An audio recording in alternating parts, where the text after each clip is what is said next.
فلا هادي له أشهد أن لا إله إلا الله وحده لا شريك له وأشهد أن محمدا عبده ورسوله حمل رسالة وبلغ الأمانة نسألهما ما من الله تمشرس مشبرس بايشة ما شاء الله تشوف ببروفيت انتون محمد صلى الله عليه وسلم بايشة ما شاء الله تشوف بجاto njerëz që e pasojnë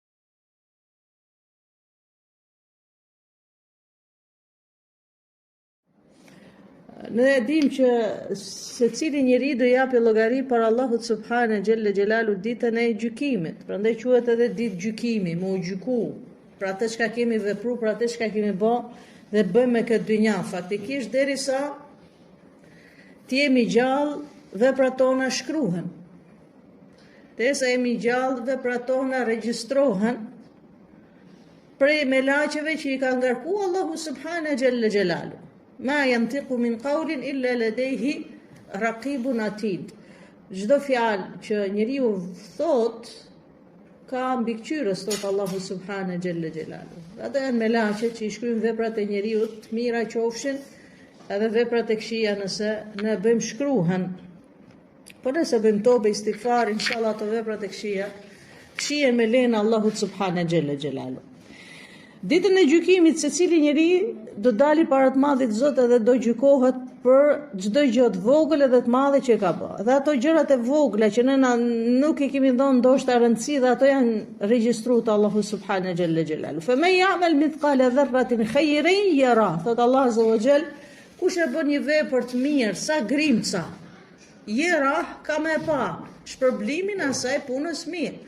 O me ya'mal mithqala dharratin sharran yara. Thot Allah azza wa jall, çka punë të keqe që njeriu e bën sa grimca e qoftë ajo puna e keqe, ka më e pa thot Allah azza wa jall dhe parja e saj është dënimi të Allahu subhanahu xhelle xhelalu. Pra, qofshin të mëdha, qofshin të vogla veprat, ato vepra do regjistrohen dhe do gjykohemi para Allahut subhanahu xhelle xhelalu.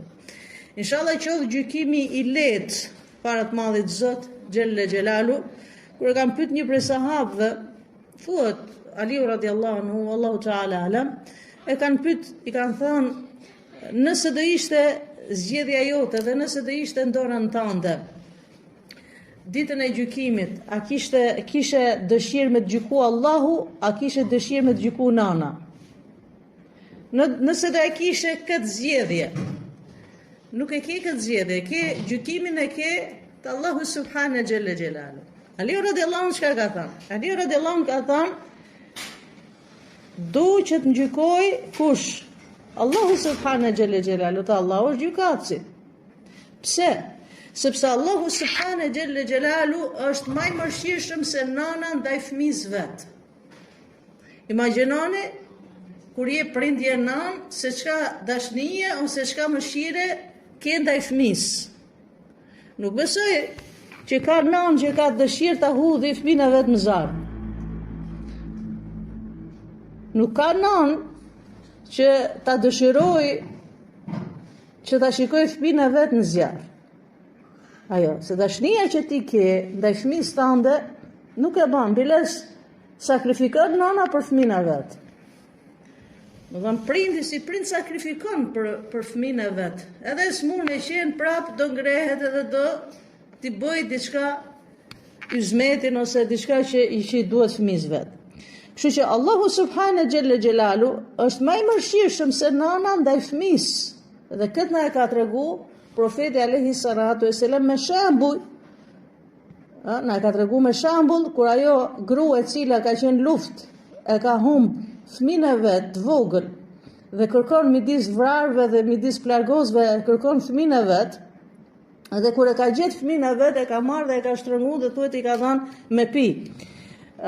Profeti alayhi salatu wasalam kur e shikon këtë nanë me fëmijën dhe gëzimin e kësaj nanës kur e ka gjetë fëmijën e vet, i ka thënë shokëve të vet, a ja merr mendje që kjo nanë e hedh fëmijën e vet në zjarr? Ka thënë kurse si ja Rasulullah. Atëherë profeti alayhi salatu wasalam ka thënë dhe Allahu subhanahu xhelle xhelalu është më i mëshirshëm se kjo nanë ndaj fëmijës vet. Prandaj njeriu ditën e Kiametit, besimtari i sinqert ditën e Kiametit, man shpresë aq e madhe do jetë mëshira e Allahut ditën e Kiametit, sa thuhet edhe ai që është mohus, edhe ai që ka qenë mohus ndaj Zotit me këtë dynja, do maj shpresë se mos ta mëshiroj Allahu subhane xhelle xhelalu. Rahmeti, mëshira Allahut azza wa xal ka planë gjithë ato që kanë besu Zotin një dhe janë mundu të bëjnë punë të Allahut subhane xhelle xhelalu dhe kanë kërku falje. Pra këtu tregohet domethënë se sa i mëshirshëm është Allahu subhane xhelle xhelalu ndaj njeriu. Ka transmetime të tilla që Allahu subhane xhelle xhelalu kur ta pyesi njeriu ditën e Kiametit, dhe i thot lexoje librin tat, Iqra kitabek, do më thonë lexoje librin tënd, çka libri, jetën tënde, si ke vepruar, ke punu me këtë dynja, jetën time, çka kam vepruar dhe do shikosh gjithçka është regjistruar. Dhe thot Allahu subhane xhelle xhelalu, atë kanë bë padrejsi me laqet e mia, atë kanë shtu diçka që ti s'e ke bën, ndaj punë të keqe që ti s'e ke bën, jo ja Rab.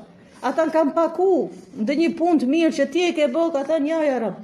Atëre fillon gjykimi Allahut subhane xhelle xhelalu që ka transmetime të atilla që thuhet kur Allah azza wa xal do ta pyesi njeriu ditën e Kiametit, dhe thot fulan punë të keqe ke bë, fulan ditë, fulan saati, fulan kohë me detaje.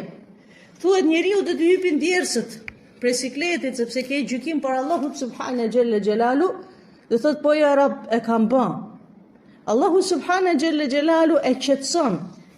Flasim për besimtarët, flasim për ato që e besojnë Zotin një dhe gjunahtarë me besojnë Zotin një dhe janë mundu të bëjnë istighfar dhe tobe, janë mundu të bëjnë punë të mira. Megjithatë nuk ofshi ai gjuna për arsye të ndryshme, ndoshta si ka dhënë shumë rëndësi atij gjunahit me kërku falje. Dhe Allahu subhanahu xhelle xhelalu dhe i thotë çka? Mos u shqetëso. Qetëso. Si të kam mbulu na dynja, do të thënë në këtë dynja e ka mbulu Allah azza wa xal. Pra gjëna që ka bo, kështu do të falë edhe me këtë dynja. Flasë edhe herë të kësaj, flasë për njerëzit besimtarë.